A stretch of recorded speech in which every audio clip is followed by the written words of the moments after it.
All right. Good morning, everybody. Thanks, Laura. You can see my screen, right? Yes. Okay, perfect. All right. So I'm talking this morning, we're going to focus mostly on fluid resuscitation and fluid management with a slight emphasis on doing this in ARDS, but this should be kind of something that we can extrapolate to fluid management in most of our patients. I have no disclosures. The first point I want to make is that patients with ARDS are far more often likely to die of shock or multisystem organ failure than they are to die of refractory hypoxemia. So I think we often have this worry that we can't really adequately volume resuscitate people when they're very hypoxemic, but I think we need to remember that the shock and the multisystem organ failure are often the cause of mortality in these patients. So I'm going to start out with a case presentation. This is somebody I admitted a couple of weeks ago. He's a 71-year-old male who has a history just of hypertension. He had 2 weeks of fever and cough at home, feeling poorly, and then became more short of breath, so came to MGH with worsening dyspnea. In the ED, he was hypoxic to the 80s on a non-rebreather, and so he was intubated. These are his initial vent settings. I'll just point out that his FiO2 was 0.9, his PEEP was 14, and he had a driving pressure of 8. He was initially hemodynamically stable, but post-intubation became hypotensive. He got a liter of IV fluid, which didn't improve that. And so he was admitted up to under 7 on initially a low dose of norepinephrine, but within the first couple of hours up there, his norepinephrine requirement had increased to 40 mics per minute. Vasopressin was added. His urine output started dropping. His creatinine was up to 2.7, and he had a lactate of 1.2. So what should you do next? Should you not give any more volume? He already had volume in the ED, and it didn't make much of a difference. Can you not give any more volume because he's has hypoxemia and ARDS? Should you go down on his PEEP because you're worried that that's making him more hypotensive? Should you give him Lasix because, as we know, a conservative fluid strategy is better in these patients? Or should you gather more data? Obviously, the answer is always going to be gather more data. So these are the questions that we're going to think about as we're talking through this. And this is how I'm going to frame my talk. So we're going to start out with what actually is volume responsiveness. And to understand this, we're going to talk about a model of hypotension that we use in the body. And that goes back to Ohm's law, which I'm sure brings back some really awesome memories of physics for all of you. So Ohm's law governs flow through electrical circuits. And essentially what it posits is that the flow here, I, through an electrical circuit is proportionate to the potential difference between the 2 points and inversely proportional to the resistance in the circuit. And you can rearrange that equation to mean that the potential difference between the 2 points equals the flow times the resistance. And so when we think about that in the body, what we get is a potential difference in your blood pressure. So your MAP minus your right atrial pressure is equal to your cardiac output multiplied by your systemic vascular resistance. Cardiac output, as you know, is determined by your stroke volume and your heart rate, and your stroke volume is determined by your end diastolic volume minus your end systolic volume. Your SVR is determined by everything else. We don't really have time to get into all the components of what determines SVR this morning. So what we're going to mostly focus on is your end diastolic volume, and specifically whether increasing your end diastolic volume by giving IV fluid will augment your stroke volume, which will therefore improve your cardiac output and improve your blood pressure. So that goes back to the Frank-Starling curve, which I think that we're all familiar with. And what it represents is the ability of the heart to change contractile force in response to changes in preload. So in other words, when you increase the end diastolic volume, can the heart maintain the same end systolic volume, and therefore you have an increase in your stroke volume? Or when you increase the end diastolic volume, does your end systolic volume also increase, and therefore your stroke volume stays the same? Are you on the flat part of this curve? So what this curve represents is all the possible cardiac output values for a particular set of conditions. And the most important feature of the Frank-Starling curve for the purposes of this discussion are that the slope of the curve is proportionate to inotropy, and that the curve is nonlinear. Cardiac inotropy is not constant at all volumes and pressures. So now let's make this curve a little bit more useful for the purposes of our talk this morning. And we need to add in a little bit of information to the graph. So first of all, we know over here, cardiac output is the flow, and that has to equal venous return, right? So everything that you're pumping out on the left side of the heart needs to be coming back to the right side of the heart. Otherwise, you have other larger problems going on. So we're going to put venous return over here on the y-axis. And preload can be defined as either end diastolic volume or end diastolic pressure. And assuming you don't have any significant tricuspid valvular disease, at the end of diastole, RV-EDP is going to be the same as your right atrial pressure, which is your CVP. So now we have venous return over here on the y-axis and right atrial pressure or CVP over here on the x-axis as the same graph as we have on our Frank-Starling curve. So now we can draw the venous return curve here. So similar to the cardiac output curve, the venous return curve represents all possible values of venous return for a range of right atrial pressure or CVP. So what you can see over here is that as your CVP increases, your venous return is going to fall. And so even though we think about, we talk about CVP as the filling pressure for the right heart, what it actually is the back pressure against right atrial filling, right? And so where these two curves intersect is the patient's actual cardiac output and venous return. So what is the equation that describes venous return? So again, we go back to Ohm's law. So venous return is your mean systemic pressure minus your right atrial pressure, and it's inversely proportional to your venous resistance. So mean systemic pressure is not a physiology term that most of us talk about, but based on the equation here, we can see that when CVP up here is equal to your mean systemic pressure, venous return is 0. So it's the x-intercept of the venous return curve. And another way to think about this is that if your venous return is 0, then CVP has to equal the mean systemic pressure. And so you could measure this. So for example, in the cath lab, when they induce VF and you have an induced circulatory arrest, you could measure what this is, but this is not something that we classically measure. So based on the same equation, you also know that the slope of the line here is proportionate to venous resistance. And you can see up here that there's also a plateau in the venous return curve at low and negative atrial pressures, right down here. And so what that means is that there's venous collapse at low pressures, and that venous return is flow limited under certain conditions. And so by increasing the driving pressure here, you're not going to increase flow at all. But we're going to talk more kind of about the other side of the curve. So how does looking at the venous return curve help us with the basic question of what defines fluid responsiveness?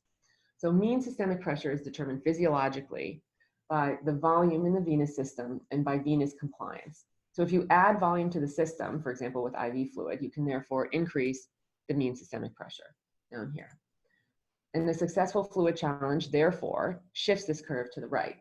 And when you can see also the curve, or the slope of the curve has changed a little bit. And that's because when you add volume to the system, you increase the volume of the vessels a little bit, and therefore the radius of them has increased and the venous resistance has gone down a little bit. So you're shifting both the whole curve to the right and you're changing the resistance a little bit. And so you're shifting the slope of the curve as well.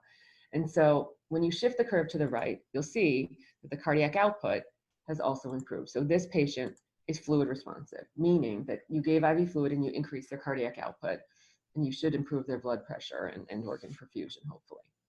However, shifting the venous return curve to the right does not guarantee that you have increased the cardiac output, right? So for the same initial parameters of cardiac output and CVP, the patient might be in a different place on their Frank-Starling curve. And so in this patient, when you increase the mean systemic pressure with IV fluid and you shift the venous return curve to the right, you get no change in their cardiac output. So not all patients are volume responsive. So normally I think that we would define fluid responsiveness as a patient whose blood pressure improves or a pressure requirement gets better after you've given them fluid. But physiologically, what we're really meaning when we say that is that their cardiac output has increased in response to an increase in mean systemic pressure, i.e. the patient is on the ascending limb of their Frank-Starling curve. So how do we know that what we've given as a volume challenge is actually accurate? So let's go back to our curve. Like we said, an adequate fluid challenge needs to shift this curve to the right, and therefore the venous return curve needs to move. So our definition, remember, of fluid responsiveness is that the cardiac output has to increase in response to an increase in mean systemic pressure.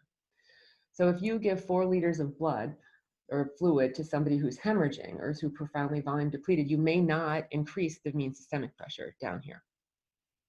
And therefore you haven't given them an adequate volume challenge. And conversely, if the patient is in cardiogenic shock, and they're very peripherally vasoconstricted, you may actually shift this curve to the right with just 250 cc's of IV fluid.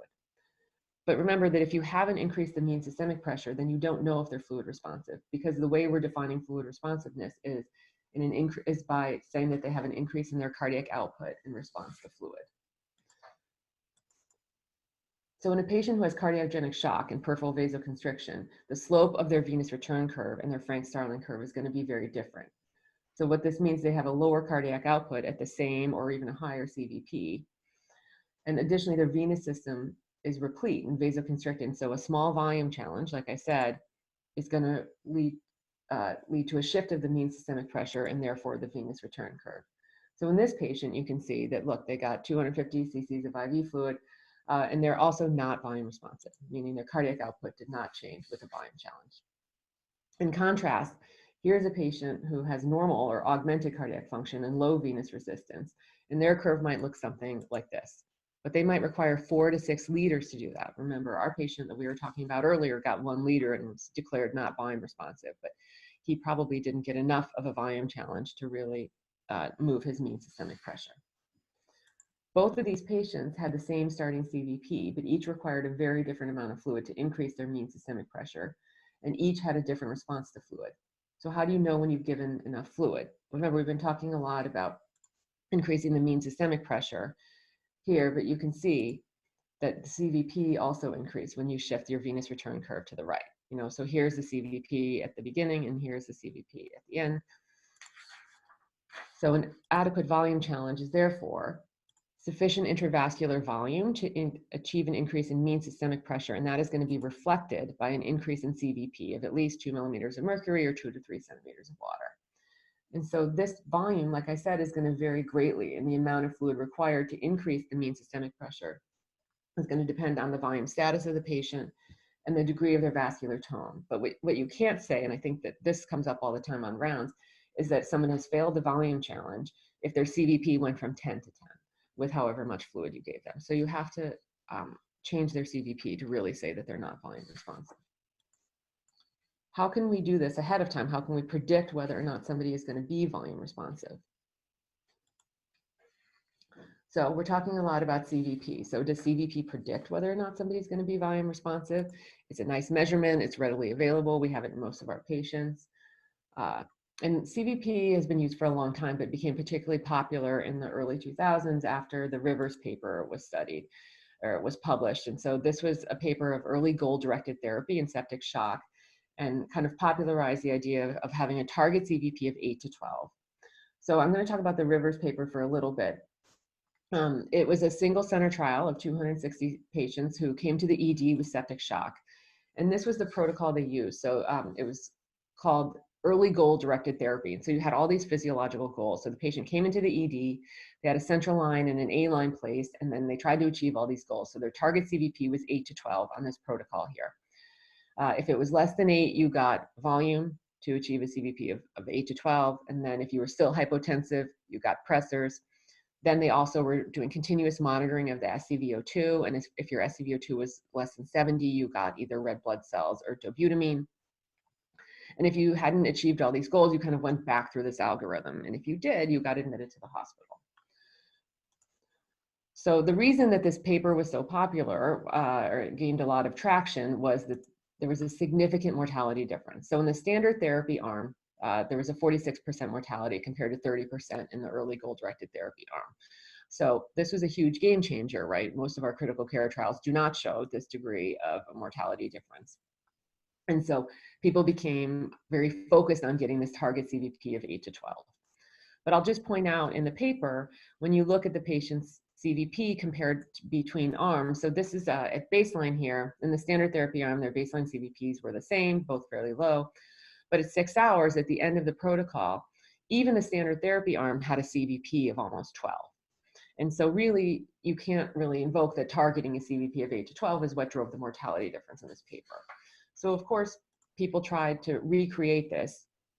And so after this, there were at least 3 very large randomized controlled trials. All of these trials had at least 1,000 patients in them, looking at early goal-directed therapy versus usual care. And not a single one of these papers showed a mortality difference. And so this is not to say that patients with septic shock don't need volume resuscitation, but what it is to say is that targeting a very specific CVP is not going to be what drives mortality in fluid resuscitation. This is a paper that was published in response to the Rivers paper looking at CVP and how well it predicts volume responsiveness. In this paper, they had 150 patients who were septic, and they gave them a volume challenge. This was done back when everybody had a PA line, and so they defined a responder as somebody who increased their cardiac index by 15% in response to fluid. And then they looked at the difference between responders and non-responders. And pre-volume challenge filling pressures were the same between responders and non-responders, whether you looked at CVP or whether you looked at their wedge pressure. So if you used a CVP cutoff of 12, that had a positive predictive value of 47% for predicting whether or not somebody would be volume responsive. If you used wedge, that was similarly terrible. So this is just a graphical representation of what I just said. And so over here on the left, these patients are all the responders, and this is the range of their CVP. If you use a CVP cutoff of 8 here, what you'll see is there are tons of false negatives, meaning patients who, if you had just gone on CVP, you would have thought they don't need more volume, but actually did improve their cardiac output in response to volume. There's also a very high number of false positives, meaning patients who you would have thought needed volume, but who in fact did not respond to volume. Now, sometimes not in the MICU, but in the CCU, they would say perhaps a wedge would be more helpful and a more accurate piece of information to tell you whether or not somebody is going to be volume responsive. But wedge, also using a wedge cutoff, was not particularly more helpful. There's, again, lots of people who you would have given fluid to who in fact did not respond to CVP. And therefore, just using one CVP measurement as a deciding factor of whether or not you're going to give somebody volume is not a great measure. So let's talk about some more dynamic measures. Passive leg raise. So passive leg raise is exactly what it sounds like. You take the patient laying in the bed, you lay them completely flat and then lift their legs up, and that's essentially thought of as an equivalent of getting a small fluid bolus. This is just one study here that I'm showing you of a passive leg raise that was looked at 71 mechanically ventilated patients who were in shock. All these patients underwent a passive leg raise with the mechanism shown. Then they had their aortic blood flow monitored with an esophageal probe to look at if their blood flow increased. They also, in this paper, were looking at pulse pressure variation. All of these patients then, after their passive leg raise, got 500 mLs of IV fluid, and all of these measurements were repeated, and they were divided into responders and non-responders in terms of who had an increase in their aortic blood flow after fluid. And so if you try to use their response to passive leg raise as a predictor of whose aortic blood flow would increase after an IV fluid challenge, what you can see in this paper is that up here is the passive leg raise, and that had excellent sensitivity and specificity for predicting who would improve with IV fluid. Pulse pressure variation is down here and was not quite as good. Again, this is a small paper, but there's a lot of pros, I think, to a passive leg raise. It's reversible, it's easy to do at the bedside.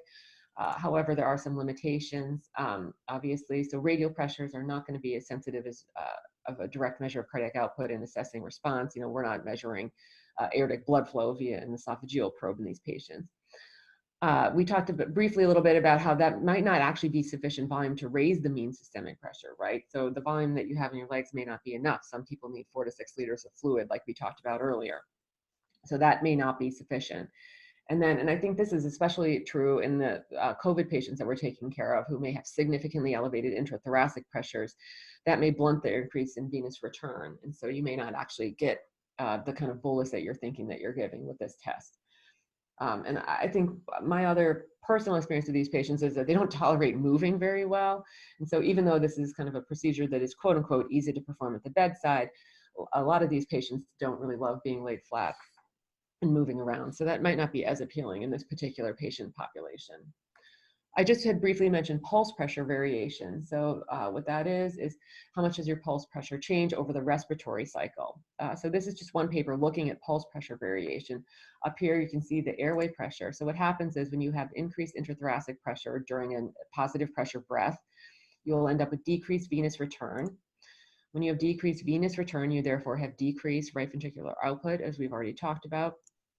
And therefore, a couple of heartbeats later, you're going to notice that you have decreased left ventricular filling. And so the change in pulse pressure is going to be greater in patients who are on the steep part of their Frank-Starling curve, i.e. those are the patients who are very sensitive to changes in preload. So this is a ROC curve of one study of 40 paralyzed, mechanically ventilated patients who all had sepsis.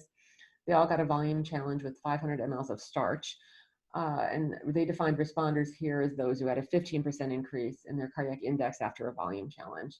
And if you use a pulse pressure variation, they used a cutoff of 13%. You can see that this has excellent sensitivity and specificity in predicting volume responsiveness. This over here is just systolic pressure variation, so you can see that that was also decent, but not as good as pulse pressure variation. And then right atrial pressure and wedge pressure, using those as predictors of volume responsiveness, you can see we're essentially as good as flipping a coin. So pulse pressure variation is nice. It doesn't require any intervention, only observation. You can even do it from outside the room and conserve some PPE in this setting. The cons, and I think this is a big problem for our patient population, it's really been studied in paralyzed patients who are on high tidal volume ventilation. Patients who are on 6 cc's per kilo, that is probably not going to induce enough of a cyclic change in their preload to be able to tell much about this. And so, I said it might require no intervention, but you may actually have to go in the room and increase the patient's tidal volume to get an accurate measurement. This has not been validated in spontaneously breathing patients, nor has it been studied in patients with low lung compliance. All right, so IVC ultrasound, I think this is gaining more popularity and looking at the distensibility of the IVC. And so what happens is that during inhalation and exhalation, you can get changes in the IVC depending on whether or not you're quote unquote volume responsive. Your IVC diameter, this is just a graph here of your IVC diameter, and it's hard to see, but they've also overlaid the ventilator tracing with inhalation and exhalation. And so this is a paper that looked at 23 patients who were undergoing IVC ultrasound and gave them a volume challenge, and they defined them as responders and non-responders depending on how their IVC distensibility index looked like and whether or not they improved their cardiac index in response to volume. And so they measured what they called this IVC Distensibility Index, which was essentially the maximum diameter of the IVC, and that's going to occur at the end of inhalation, right? Because it's a positive pressure breath, and so your pleural pressure is positive, and so minus your IVC diameter at the end of exhalation and divided by the minimum IVC diameter. And so this on the top is an example of a non-responder. This patient, you can see here, had this is the IVC diameter in inhalation and exhalation. Their index was measured at their distensibility index was measured at 0%. This is what that looked like after volume expansion. Their cardiac index didn't change at all. Compare that down here to this patient. So this patient's IVC diameter, you can see the max diameter here at the end of inhalation is bigger than at expiration. Their IVC distensibility index was 95%, and their cardiac index here, you can see, was at 1.8 and improved to 2.6%. And so this is the sensitivity, the ROC curve that they use for that. If you use an IVC distensibility index of 18%, they quoted a 90% sensitivity and specificity in predicting volume responsiveness. This dotted line here is CVP, which you can see again was not a great predictor.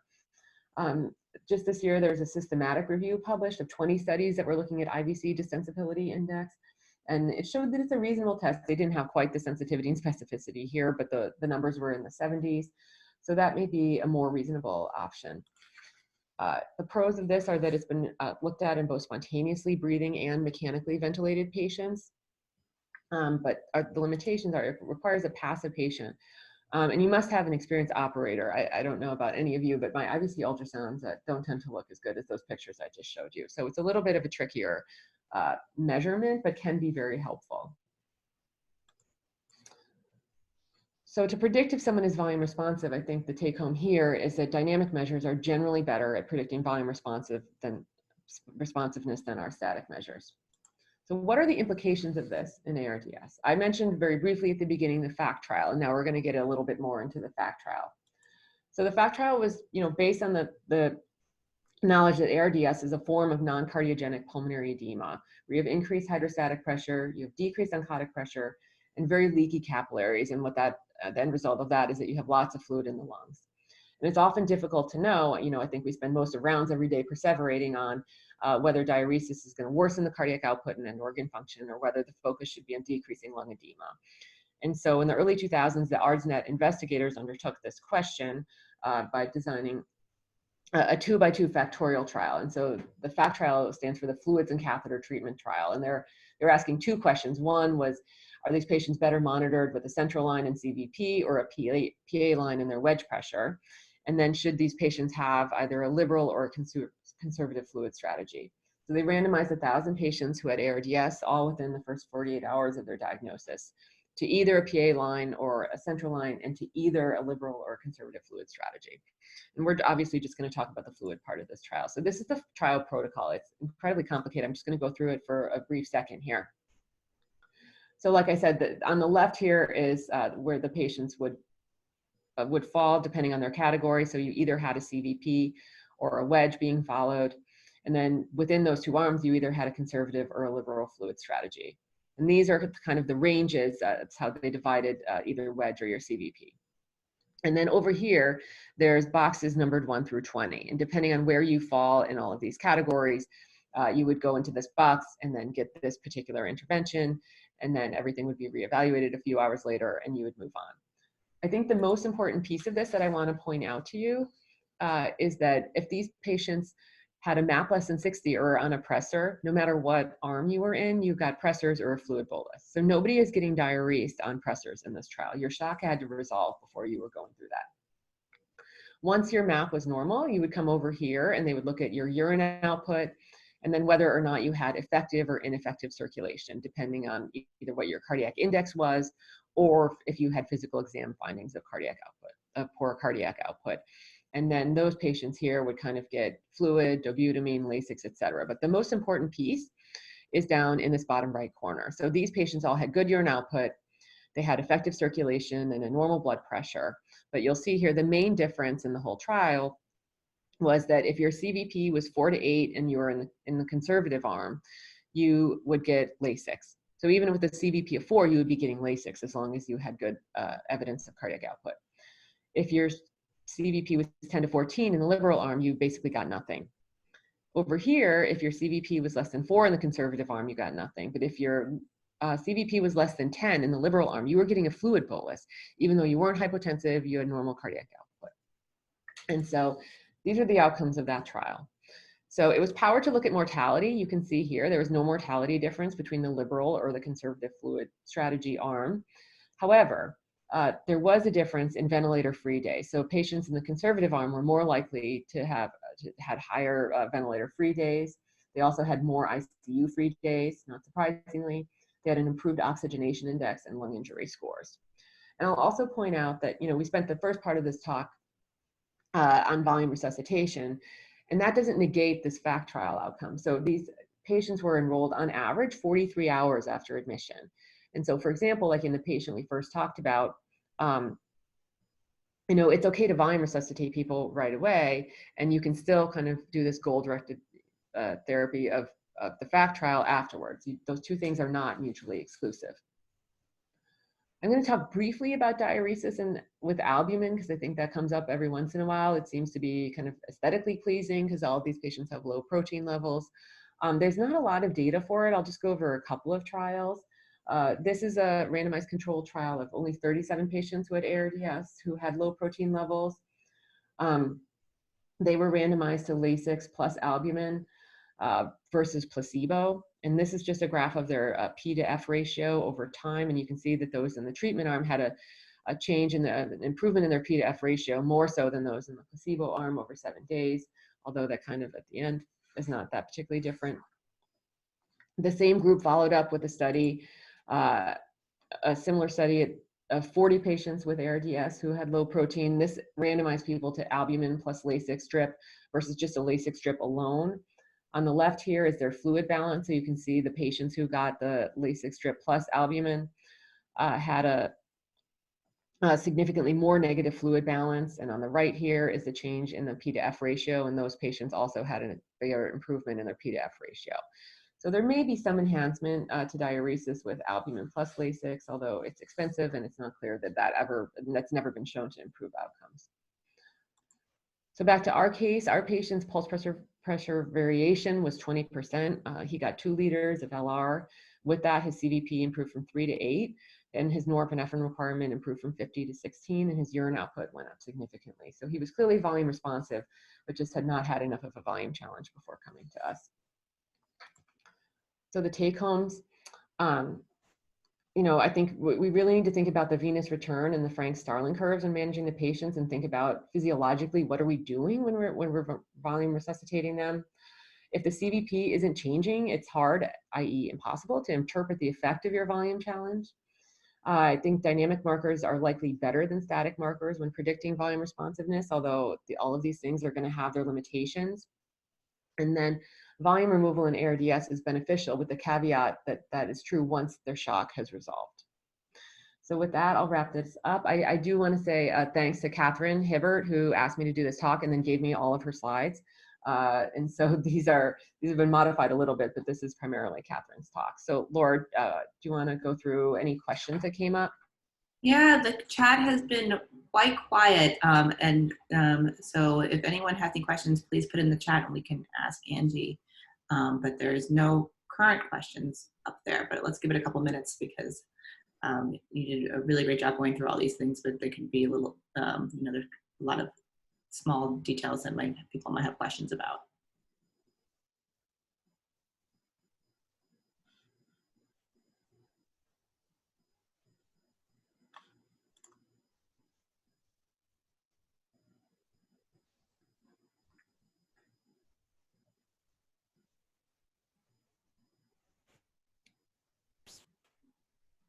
All right, great. So maybe we can wrap this up. Thanks everybody for joining. Have a good day. Yep, have a happy Monday and have a good week. Thanks, Angie, so much for a great talk. Yeah, thanks, Laura. Bye. Oh, sorry, Angie. Are you still there? Yeah, I'm still on. Yeah, there is actually a question that just came up. Is there any data for patients that are prone for markers of volume responsiveness? I'm not aware. That's a great question. I think we've been talking about this a lot. I don't think we know. I mean, proning, even though there's been data for proning for a long time, I don't think we really have proned anybody as much as we have now. So no, I don't know of any data that tells you how volume responsive they are while prone, but that's a great question. Yeah, I know. I think that it's something that we've all been dealing with all these patients being prone. Yeah. All right, any last minute questions under the wire? All right, great. Thanks, everybody. Thank you.